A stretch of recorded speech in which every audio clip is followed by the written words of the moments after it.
এই হ্যালো, শোন না, বলছি আজকে গড়িয়াহাট যাবি? গড়িয়াহাট? না রে, আমার কিছু কেনাকাটা নেই, আমি যাবো না। হ্যাঁ, তো কেনাকাটা নেই তো কি হয়েছে? সবসময় কি কেনাকাটা থাকতে হবে? এমনি যাবি, ঘুরে আসবি, দোকানে কি কি পাওয়া যাচ্ছে দেখে আসবি। এই থ্যাংক ইউ রে, গড়িয়াহাটে আমি ঘুরতে যেতে পারছি না। গড়িয়াহাটে ফুটপাতে হাঁটার জায়গা থাকে না, ও ঘুরতে যাবে। আরে পাগল, ঘুরতে কে যাচ্ছে? আমি কেন যাচ্ছি শুনবি? এখন গড়িয়াহাটে 50 টাকায় ভালো ভালো কটন কুর্তি পাওয়া যাচ্ছে, জানিস? সেই জন্য তো যাচ্ছি।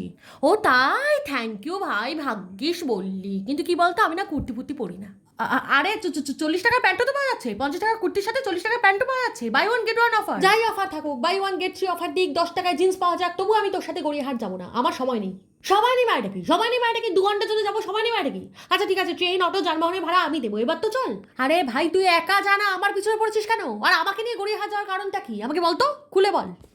আসলে কি হয়েছে, আগের দিন একটা ব্লাউজ পছন্দ হয়েছিল, দাম বলেছিল 500 টাকা, আমি বলেছি 150 টাকার 1 টাকা বেশি আমি দেবো না বলে বেরিয়ে এসেছি। আমি তো জানি লোকটা পিছন থেকে ডাকবে, কিন্তু লোকটা আর পিছন থেকে ডাকেনি। হ্যাঁ, তো বেশ করেছে ডাকেনি। 500 টাকার ব্লাউজ 150 টাকায় কে দেয় ভাই? আমি হলেও দিতাম না। যাই হোক, এখন আমি কি করব?